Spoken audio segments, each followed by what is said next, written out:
Good morning everyone, my name is Chetan Singh Rajput और आप सभी का स्वागत है केम बायोकेम कोचिंग क्लासेस में। देखिए स्टूडेंट्स, हमने फर्स्ट लेक्चर में आपको वुडवर्ड फिशर रूल के बारे में जो है बेसिक इन्फॉर्मेशन दी थी और वहां पे मैंने आपको 2 क्वेश्चन भी एग्जांपल देके आपको एक्सप्लेन किए थे। ठीक है, अगर आपने फर्स्ट वीडियो नहीं देखा है तो यूट्यूब पे सर्च करना Woodward Fisher rule by chem biochem classes. आज हम उसी से आगे बढ़ते हैं इस लेक्चर में और एग्जाम्पल्स करके देखते हैं। ठीक है, और लैम्डा मैक्स की वैल्यू जो है फाइंड करेंगे। तो आइए देख लेते हैं। फर्स्ट एग्जाम्पल आपका ये दिया हुआ है। यहाँ पे आपको जब भी लैम्डा मैक्स आपको फाइंड करना होता है तब वहां पे आपको पेरेंट मॉलिक्यूल पे या पेरेंट कंपाउंड को सिलेक्ट करना होता है।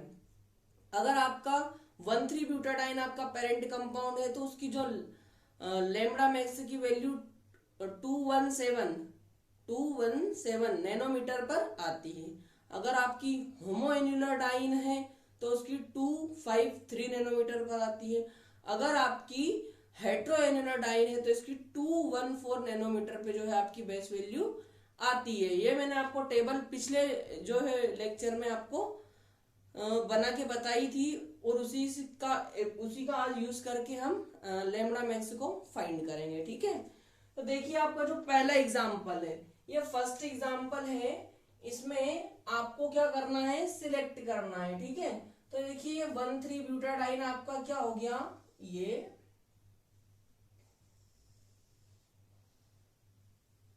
क्या हो गया आपका 1,3-ब्यूटाडाइन हो गया। ठीक है, ये आपका पेरेंट कंपाउंड हो गया। तो इसकी जो बेस वैल्यू है वो लिखोगे आप बेस वैल्यू। क्या लिखोगे आप, बेस वैल्यू। यहाँ पे आएगी आपकी 217 नैनोमीटर। ठीक है, ये मैंने आपको टेबल में बताई थी। ठीक है, ये क्या है, 1,3-ब्यूटाडाइन है तो इसकी जो बेस वैल्यू आती है वो 217 नैनोमीटर होती है, 217 नैनोमीटर। उसके बाद आपको यहाँ पे कुछ और दिखाई दे रहा है क्या, देखिए यहाँ पे इससे एक मिथाइल ग्रुप जिसको एल्काइल सब्स्टिट्यूएंट बोलते हैं। क्या बोलते हैं इसको, एल्काइल सब्स्टिट्यूएंट बोलते हैं। तो अगर आपके पास 1 एल्काइल अगर सब्स्टिट्यूएंट है तो उसके लिए आप 5 नैनोमीटर जो है बेस वैल्यू में ऐड करते हैं। ये मैंने आपको टेबल में बताया हुआ है। अगर आपने फर्स्ट लेक्चर नहीं देखा तो प्लीज पहले उसको जाकर देख ले। अगर आपको आता है तो फिर कंटिन्यू करें। तो यहाँ पे कितना, 1 एल्काइल सब्स्टिट्यूएंट। ठीक है, तो उसके लिए आप 5 नैनोमीटर ऐड करोगे। ठीक है, अब यहाँ पे और आपको कुछ दिखाई दे रहा है क्या, और कुछ भी नहीं दिखाई दे रहा, तो इसको ऐड कर लीजिए। तो आप जैसे ही ऐड करेंगे तो यहाँ पे 217 और 5 कितना होता है, 222 नैनोमीटर। ठीक है, ये आपने क्या करा, कैलकुलेट करा। इसको क्या करा आपने, ये कैलकुलेटेड लैम्डा मैक्स है, कैलकुलेटेड लैम्डा मैक्स है ये। और अब ऑब्जर्व्ड, जो आप लैब में देखते हो वो ऑब्जर्व करते हो, उसको कितना आता है आपका, वो आता है आपका 223 नैनोमीटर। ठीक है, तो कोई ज्यादा डिफरेंस नहीं है, सिर्फ 1 नैनोमीटर का ही डिफरेंस है। इसलिए आपका वुडवर्ड फिशर जो रूल होता है वो लैम्डा मैक्स कैलकुलेट करने के काम में आता है। क्या आपको पहला एग्जांपल क्लियर हो गया, क्या आपको दिखाई दे रहा है, यस आपको अच्छे से दिख रहा है। तो अब मैं फर्स्ट एग्जांपल आपका जो है क्लियर कर देता हूं। ठीक है, आपको नोट करना हो तो पॉज करके आप नोट कर लीजिए। क्या आपको समझ में आ गया क्या, देख लीजिए 1,3-ब्यूटाडाइन है हमारा, इसका पेरेंट कंपाउंड है तो उसकी जो बेस वैल्यू 217 नैनोमीटर होती है। ठीक है, जो कि आपको फर्स्ट लेक्चर में जो टेबल जो मैंने बताई थी उसमें से आपको यहाँ पे देखना है। अब यहाँ पे 1 एल्काइल सब्स्टिट्यूएंट है तो जो आपका 1 एल्काइल सब्स्टिट्यूएंट है उसके लिए आप 5 नैनोमीटर ऐड करते हो तो बेस वैल्यू में आपको ऐड करना होता है। तो जो आप निकाल लोगे वो कैलकुलेटेड लैम्डा मैक्स होगी। लेकिन जब आप लैब में एक्सपेरिमेंट करते हो तो वहां पे ऑब्जर्व जो लैम्डा मैक्स आती है वो 223 नैनोमीटर आती है। तो कोई ज्यादा डिफरेंस नहीं, सिर्फ 1 नैनोमीटर का ही डिफरेंस आ रहा है। मतलब जो वुडवर्ड फिशर रूल है वो करेक्ट है। ठीक है, अब मैं फर्स्ट एग्जांपल को रफ कर रहा हूं। ठीक है, आप सेकंड एग्जांपल को करने की कोशिश कीजिए। अब तक वहां पे आपको पहले क्या करना है, सेकंड एग्जांपल में आपको पेरेंट कंपाउंड सिलेक्ट करना है कि आपके पेरेंट कंपाउंड कौन सा है। ठीक है, देखिए ये वाले एग्जांपल में आप क्या करोगे, देखिए सेकंड वाले एग्जांपल है, इसमें आपको ये वाला, ये आपका 1,3 ब्यूटाडाइन है। ठीक है, ये आपका 1,3 ब्यूटाडाइन, तो 1,3 ब्यूटाडाइन आपका, तो इसकी बेस वैल्यू क्या आएगी 1,3 ब्यूटाडाइन की, अभी मैंने बताई थी आपको बेस वैल्यू, याद कर लीजिए अच्छे से, 217 नैनोमीटर, 217 नैनोमीटर, 217 नैनोमीटर इसकी बेस वैल्यू होती है। याद हो गई आपको 1,3 ब्यूटाडाइन की बेस वैल्यू। अब यहाँ पे देखिए ये क्या है, यहाँ पर ये CH3 है ना, CH3, तो ये 2 मिथाइल है, 2 मिथाइल्स आर प्रेजेंट। ठीक है, तो यहाँ पे अब 2 एल्काइल सब्स्टिट्यूएंट है, अभी जो करा था उसमें 1 एल्काइल सब्स्टिट्यूएंट थे, तो यहाँ पे 2 एल्काइल सब्स्टिट्यूएंट है, सब्स्टिट्यूएंट। अब यहाँ पे एक एल्काइल सब्स्टिट्यूएंट के लिए आप 5 नैनोमीटर ऐड करते हो, तो 2 एल्काइल सब्स्टिट्यूएंट के लिए आपको 5 into 2 करना पड़ेगा, तो यहाँ पे 10 नैनोमीटर आ जाएगा।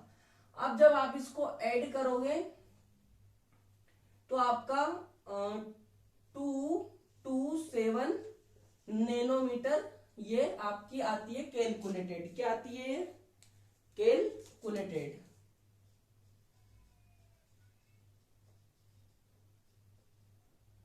और आपकी ऑब्जर्व जो आती है वो आती है 226 नैनोमीटर, 226 नैनोमीटर, ये आती है आपकी ऑब्जर्व्ड, जो आप लैब में परफॉर्म करते हो।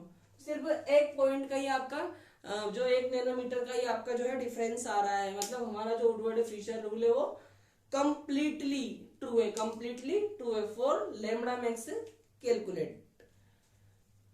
तो आपको सेकंड जो है आप इसको नोट कर लीजिए, आप इसको नोट कर लीजिए, सेकंड को कर लिया, रफ कर दूं क्या, कर दूं रफ इसको। देखिए आपका पेरेंट जो कंपाउंड था उसकी बेस वैल्यू लिखी 217 नैनोमीटर, आपके यहाँ पे 1 और 2 एल्काइल सब्स्टिट्यूएंट होते हैं। अगर आपको नहीं पता है कि क्या एल्काइल सब्स्टिट्यूएंट होते हैं, क्या रिंग रेसिड्यू होते हैं, तो ये आपको फर्स्ट लेक्चर में जाके क्लियर करना पड़ेगा। ठीक है, मैं अब इसको रफ कर देता हूं। आप इस थर्ड वाले क्वेश्चन को करने की कोशिश कीजिए, थर्ड वाले को देखिए, CSIR नेट गेट और MP सेट एग्जाम्स के लिए और अदर कॉम्पिटिटिव एग्जाम्स के लिए, जिसमें आपकी इलेक्ट्रॉनिक स्पेक्ट्रोस्कोपी जो है सिलेबस में है, उसके लिए मोस्ट इंपोर्टेंट टॉपिक हो जाता है। यहाँ हर बार इससे क्वेश्चन पूछा जाता है। ये थर्ड वाला है। अब इस थर्ड वाले में आपको सबसे पहले जो है पेरेंट कंपाउंड आपको सिलेक्ट करना है। तो क्या आपने सिलेक्ट कर लिया क्या पेरेंट कंपाउंड, क्या होगा आपका 1,3 ब्यूटाडाइन, क्या होता है ये पेरेंट कंपाउंड होता है। ठीक है, ये ठीक है, आपने इतना सिलेक्ट कर लिया होगा 1,3 ब्यूटाडाइन, जिसमें 2 कॉन्जुगेटेड डबल बॉन्ड प्रेजेंट हो, 1,3 ब्यूटाडाइन। आपको स्ट्रक्चर आई थिंक पता होगा, अगर नहीं पता है तो फर्स्ट लेक्चर देख लीजिए। यहाँ पे देखिए 1,3 ब्यूटाडाइन है, अब आपने इसको सिलेक्ट कर लिया, तो इसकी जो बेस वैल्यू कितनी निकल के आती है, आप इसकी जो बेस वैल्यू आती है वो कितनी आती है 217 नैनोमीटर, 217 नैनोमीटर इसकी जो है बेस वैल्यू निकल के आती है। ठीक है, अब आगे आप खुद कीजिए, करने की कोशिश कीजिए। यहाँ पे कितने एल्काइल सब्स्टिट्यूएंट हैं, देखिए एक तो ये है 1 और ये 2, आपके 2 एल्काइल सब्स्टिट्यूएंट हो गए। ठीक है, 2 एल्काइल सब्स्टिट्यूएंट हो गए। 1 एल्काइल सब्स्टिट्यूएंट के लिए आप 5 नैनोमीटर ऐड करते हो, तो 2 के लिए 5 into 2 = 10 नैनोमीटर। ठीक है, यहाँ पर अब आप देखिए और कुछ प्रेजेंट है क्या? हाँ, यहाँ पे ये 1, ये जो एक वैलेंसी निकल रही है और ये 2, ये 2 रिंग रेजिड्यू है। इनको रिंग रेजिड्यू बोलते हैं। अगर आपको रिंग रेजिड्यू नहीं पता है तो फर्स्ट लेक्चर आपको देख के आना होगा, ठीक है। तो 2 रिंग रेजिड्यू, जो रिंग के पार्ट होते हैं वो रिंग रेजिड्यू होते हैं, ठीक है। ये 2 एल्काइल सब्स्टिट्यूएंट होते हैं और ये 2 रिंग रेजिड्यू है। तो एक रिंग रेजिड्यू के लिए आप 5 नैनोमीटर ऐड करते हो तो 2 के लिए 5 into 2 is equal to 10 nanometer, ठीक है। आ रहा है आपको समझ में? आ रहा है क्या आपको समझ में? तो यहाँ पे 2 1 7 10 10 को ऐड करेंगे तो आपको यहाँ पे आएगा आपका 2 3 7 नैनोमीटर, ठीक है। ये कैलकुलेटेड होती है, कैलकुलेटेड, ठीक है। नोट कर लीजिए आप इसको, कैलकुलेटेड होती है, नोट कर लीजिए। क्या आपको समझ में आ गया? क्या आपको समझ में आ गया?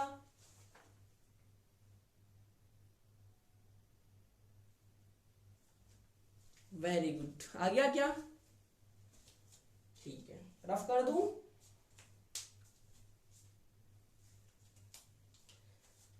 देखिए ये हमारा जो है पेरेंट कंपाउंड हो गया। यहाँ पे 2 एल्काइल सब्स्टिट्यूएंट है और यहाँ पे 2 रिंग रेसिड्यू है।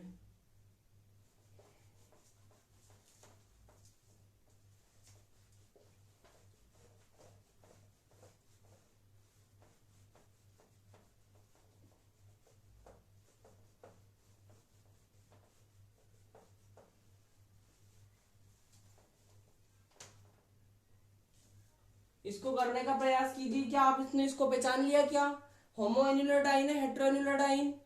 होमो एन्युलर डाइन है या हेट्रो एन्युलर डाइन है? बताइए please.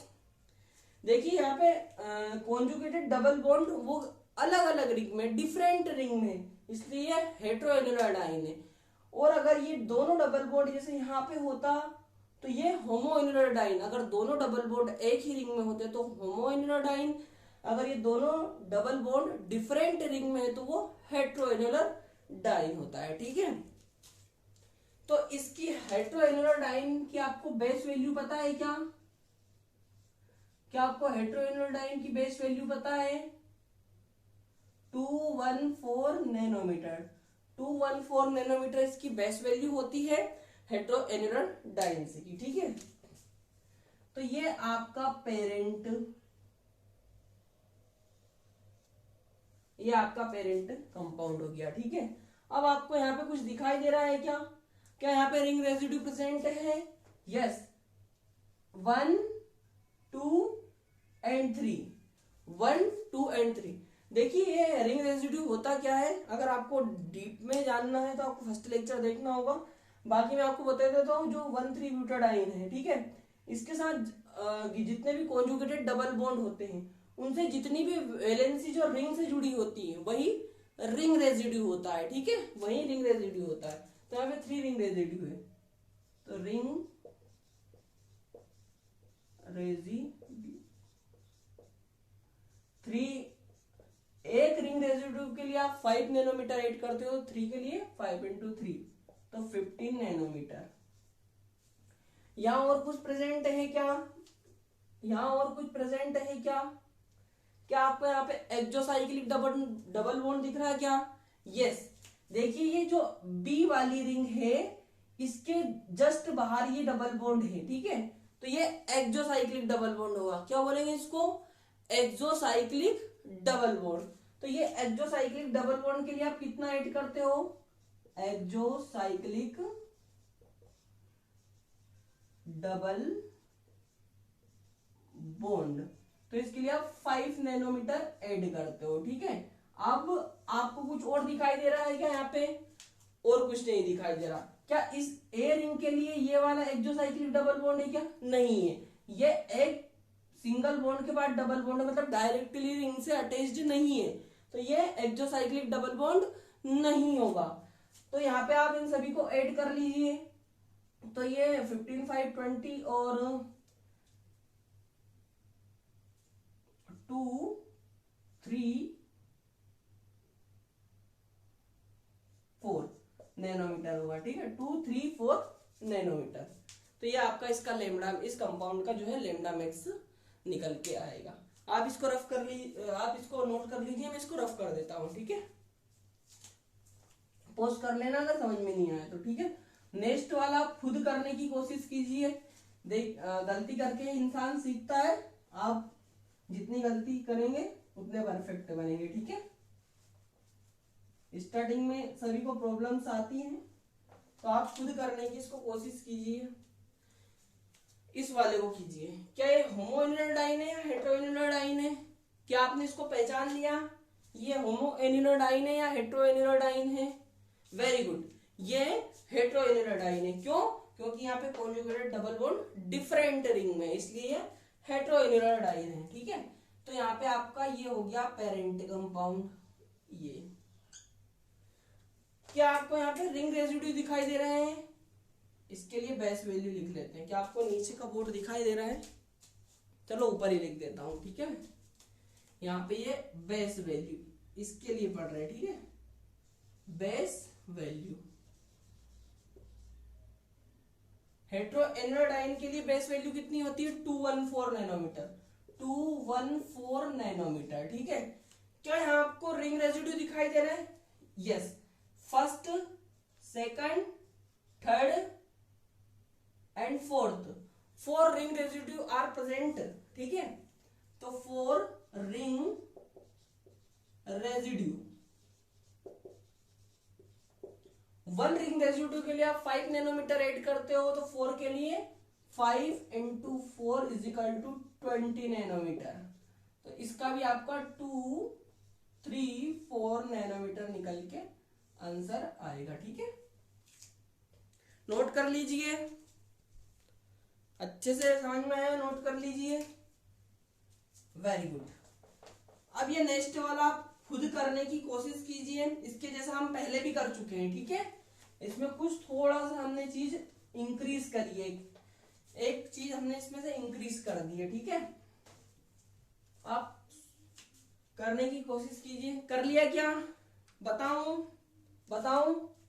This is a हेटेरोएन्युलर dine, ठीक है, हेटेरोएन्युलर डाइन। तो हेटेरोएन्युलर डाइन के लिए अब आपकी जो बेस वैल्यू होती है, वो 214 नैनोमीटर होती है, ठीक है। आपको दिखाई पड़ रहा है, बेस वैल्यू 214 नैनोमीटर होती है। क्या आपको रिंग रेजिड्यू दिखाई दे रहे हैं? Yes, 1, 2, 3 ring residue are present, 3 ring residue.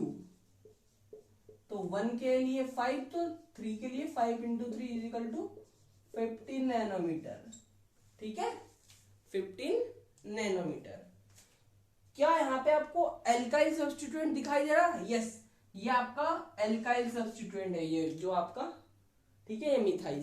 तो आपका 1 एल्काइल सब्स्टिट्यूएंट, 1 एल्काइल सब्स्टिट्यूएंट।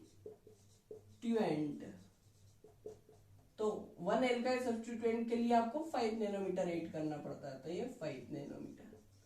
आपको कुछ और इसमें दिखाई दे रहा है क्या? क्या यहाँ पे एक्सोसाइक्लिक डबल बॉन्ड प्रेजेंट है क्या? यहाँ पे एक्सोसाइक्लिक डबल बॉन्ड प्रेजेंट है? ये आपकी ए रिंग है और ये आपकी बी रिंग है। तो देखिए, बी रिंग के लिए ये एक्सोसाइक्लिक डबल बॉन्ड होगा, क्योंकि ये बी रिंग से डायरेक्टली अटैच्ड है, इसलिए इसको एक्सोसाइक्लिक डबल बॉन्ड बोला जाता है, ठीक है। आपको चीजें समझ में आती है ना? गुड। अगर आपको नहीं आती है तो आपको फर्स्ट लेक्चर अच्छे से देखना पड़ेगा। तो यहाँ पे 1 एक्सोसाइक्लिक डबल बॉन्ड, तो 1 एक्सोसाइक्लिक डबल बॉन्ड के लिए आपको 5 नैनोमीटर ऐड करना होता है। अब कुछ और चीजें प्रेजेंट है क्या यहाँ पर? अब कुछ भी प्रेजेंट नहीं है। तो देखिए, 214 नैनोमीटर, 15, 5 और 5, ये सभी आप ऐड कर लीजिए। तो यहाँ पे कितना आएगा? 15, 5, 20, 25, 214, 25 ऐड कर दीजिए, 9, 3, 2। 239 नैनोमीटर आपका इस कंपाउंड के लिए बेस वैल्यू निकल कर आती है।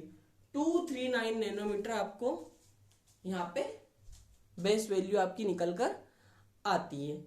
आपको इतना समझ में आ गया हो तो नोट कर लीजिए, फिर हम नेक्स्ट एग्जाम्पल करते हैं। करें क्या नेक्स्ट एग्जाम्पल? चलिए करते हैं। ये रहे स्टूडेंट्स आपके लिए अगले एग्जाम्पल्स। तो मैंने आपको जो थर्ड एग्जाम्पल कराया था ये वाला, ठीक है। क्या आपने देखा इसमें कुछ चीज मिसिंग हुई थी क्या? क्या आपको एक एक्सोसाइक्लिक डबल बॉन्ड यहाँ पे दिखाई दे रहा था क्या? देखिए यहाँ पे आपने क्या करा था, आपकी जो बेस वैल्यू होती है, बेस वैल्यू आपने यहाँ पे इसको जो बेस वैल्यू है ये आपका पेरेंट कंपाउंड हो गया। तो इसके लिए जो बेस वैल्यू है वो आपने 214 नैनोमीटर आपने लिखा था। आपने यहाँ पे ये 1, यहाँ पे 2, ये आपके क्या थे? 2 एल्काइल सब्स्टिट्यूएंट हो गए थे, एल्काइल सब्स्टिट्यूएंट। तो ये 5 × 2 = 10 नैनोमीटर हो गया था। आपको यहाँ पर 1 और 2, यहाँ पर 2 रिंग रेजिड्यू, यहाँ पर 2 रिंग रेजिड्यू 5 × 2 = 10 नैनोमीटर। इतना हमने देखा था। हमारे हाथ एक चीज मिसिंग हो गई थी, वो है एक्सोसाइक्लिक डबल बॉन्ड। क्या इस रिंग के लिए ये डबल बॉन्ड एक्सोसाइक्लिक है? बिल्कुल है, क्योंकि इससे डायरेक्टली अटैच्ड है। तो ये double bond exocyclic double bond होगा। तो आपके एक्सोसाइक्लिक डबल बॉन्ड के लिए आपको पता है कि 5 नैनोमीटर हमको ऐड करना होता है। तो यहाँ पे 1 एक्सोसाइक्लिक डबल बॉन्ड है यहाँ पे, ठीक है। 1 exocyclic double bond are present, तो 5 नैनोमीटर ऐड करते हैं। अब यहाँ पे आपका जो भी कैलकुलेशन आएगा, आई थिंक 242 नैनोमीटर, 242 नैनोमीटर इनको जोड़कर आपकी कैलकुलेशन आती है 10 10 10 25, यस नहीं, जो भी आपको कैलकुलेशन आए वो कर लेना, ठीक है। यहाँ पे मैं ये 242 नहीं आएगी। देखिए यहाँ पे 2 1 4 10 10 20 और 5 25 9 3 और 2 239 नैनोमीटर आ रही है, ठीक है। तो ये आपको करना है। यहाँ वहां पर शायद 1 एक्सोसाइक्लिक डबल बॉन्ड हम मिसिंग कर गए थे, तो आप देख लेना थर्ड जो एग्जांपल किया था, तो ये वाला जो है आपकी कैलकुलेशन आएगी। इसको अच्छे से नोट कर लीजिए। क्या रफ कर दूं मैं इसको?